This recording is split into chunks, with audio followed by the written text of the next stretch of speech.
Hey guys, it's Fred and Sheila. Good morning, guys. Hope you're having a great morning. We're going to play the local news. They've got an update on the search warrant and on the talking to the suspect, or I think he's now not a suspect. He's actually pled guilty. So here we go. Mr. Buttery. Death of a Laurel County man shot and killed in his home by London police officers. A search warrant obtained by WKYT reveals the case centers around a stolen weed eater. And tonight we're hearing from a man in jail accused of stealing that weed eater, Hobert Buttery. I hate to say this, but it would never come to that if it wasn't whose stuff it was. WKYT's Samantha Valentino has been following this case closely, and she is our top story at 6. Kentucky State Police say Douglas Harless was shot and killed by a London police officer during an attempt to serve a search warrant on the night of December 23rd. They say it happened at Harless's home, 511 Vanzant Road in Lilly. Dispatch audio says police were attempting to serve a warrant at 489 Vanzant. Court records say the warrant was connected to an investigation regarding stolen lawn equipment. Hobert Buttery is accused of stealing a weed eater from property public records show is owned by the Laurel County Judge Executive. He was arrested just hours before Harless was killed. His citation says he told police the weed eater was at a home in Lilly. We came to the Laurel County Correctional Center to get Buttery's side of the story. I told them on Vanzant Road there was a weed eater there, and they took it to where they wanted to go with that. Buttery says he used to live down the road from Harless at 515 Vanzant, but he hasn't lived there in close to a year. And they went to the wrong address, is what that was. Buttery says he got to know Harless while living there, and that he was a good man who didn't deserve what happened to him. I'm sorry for what happened to that man. I really am. That's It sad. never supposed to happen like that. Because I know anything like that, I would never bother a weed eater. And that's all it was a weed eater. In Laurel County, Samantha Valentino, WKYT. Well, WKYT has filed several open records requests to obtain a copy of the search warrant London police were attempting to serve that night. As of today, the Laurel County Court says they still have not received a copy. Now,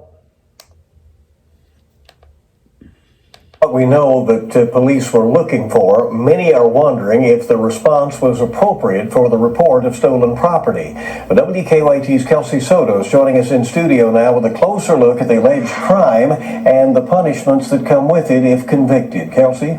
Well, according to Hobert Buttery's arrest citation, he's accused of stealing a steel brand weed eater and a heater. He told officers that he pawned that heater and then dropped off the weed eater at a home on Vanzant Road. That neighborhood, though, is somewhat confusing now that we're talking about 3 different addresses. We know 511 was the home of Douglas Harless, who was shot and killed by London officers, but 489 was the address dispatchers believe that those officers were at, and 515 is the former address of Hobert Buttery. Police estimate the value of those stolen items is more than $1,000, but less than $10,000. Buttery's been charged with theft by unlawful taking. But because of the value of the property, that makes it a Class D felony here in Kentucky. State statute says someone convicted of a Class D felony shall serve at least 1, but not more than 5 years in prison. Court records show Buttery pled guilty to shoplifting at a Walmart in Scott County. Guys, first of all, justice delayed is not justice. The lady said she's filed several open records requests for the search warrant affidavit. Mm-hmm. By delaying that's not, what's that going to do?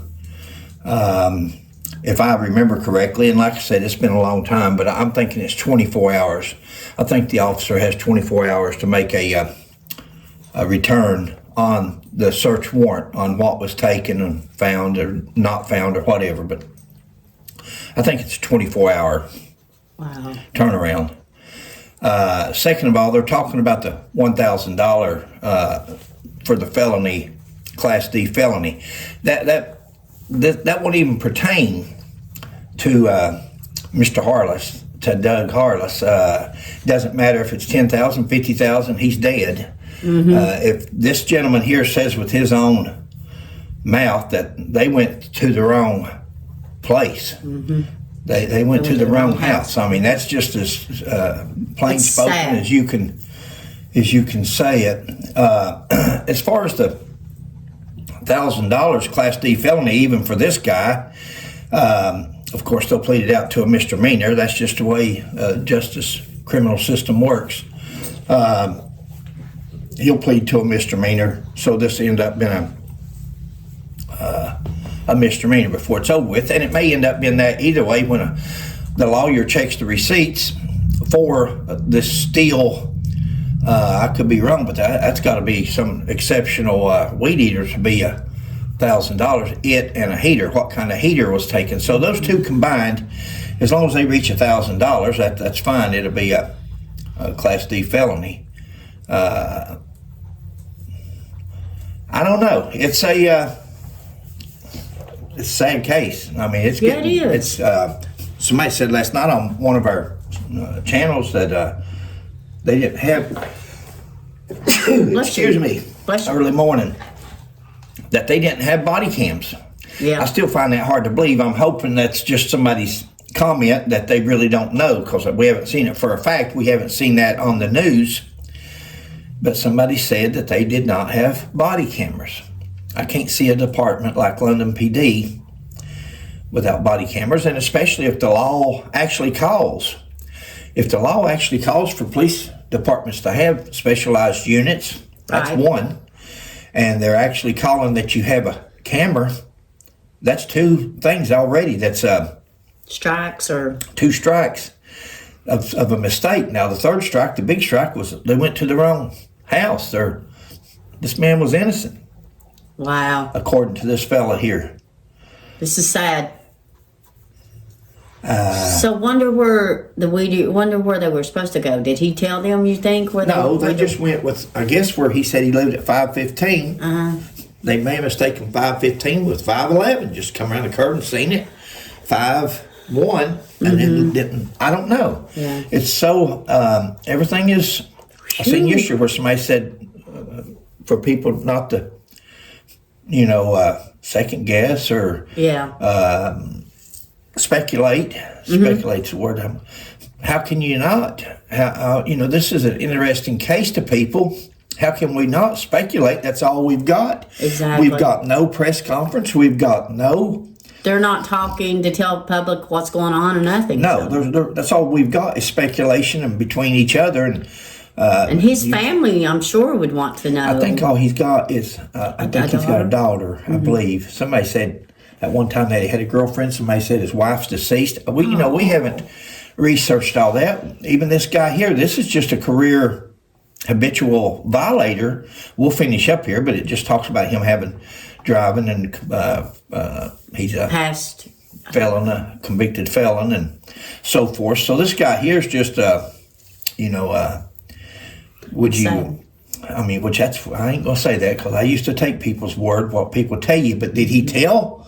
He says he just said it was at a place on Lily. on Van And he's Zandt. probably told them that he used to live at 515, and they're maybe they come around the curve and saw 5. Maybe they didn't even go get a description of the house. Maybe they just. Yeah. I don't see how they could not. I don't see a judge. signing. I don't see a judge signing an affidavit without. Who was the judge that I don't signed it? know. Was it the judge that lost the weed eater? No, that's a county judge. Okay. No, that's Just a county. asking. That's judge executive, from what Okay. I understand. This would have been a circuit judge, a district or circuit judge that would have signed the warrant. They would know what to look for, and I have a feeling they would make sure that there is a, they would be a good description and probable cause to search that residence. Exactly, babe. Good thinking. So once again, guys, we're just bringing you an update. We don't know no more than nobody else other than the news. The news channels are doing excellent. I mean, they're doing everything they can do. Every channel that we've seen has had somebody there following public records, asking for the search warrant affidavit. This one here even went to the jail. That was a good lick because we heard it right from the horse's mouth. Exactly. And he says that they shouldn't have been there. They went to the wrong house. And he also said that Mr. Harless was a good man. We have not found nobody Have we? No. We have not found not one person, even when we were up there talking to people, that had anything bad to say about this fellow. Wow. I wish my reputation was like that. Bless his heart. You can't beat that. That's a good, that sounds like a good man. Yeah. And Blessing. all right, guys. Thanks for joining us. We'll catch you You next gonna time. finish watching this, or we just gonna stop it Yeah, here? we'll What stop. we doing? We'll do In it. 2014, and he had a sentence enhanced due to being a persistent felony offender. He also has a pending case in Clay County for some traffic and vehicle infractions and is charged with driving on a suspended license. So essentially, Harless ended up dead during a police investigation into a Class D felony, which isn't even one of the strongest theft charges in the state. Buttery will be back in court January 17th, and he remains on a $10,000 bond. Back to you. Yeah, Wow. it doesn't matter. I appreciate her. She's done some good research. It doesn't matter if it's $1,000 or $10,000 or $20,000. He's dead because evidently it's a mistake and they went to the wrong house. It's sad. He's dead because somebody went to the wrong house. It's as simple as, and in the middle of the night. Yeah. Okay. No. We're done.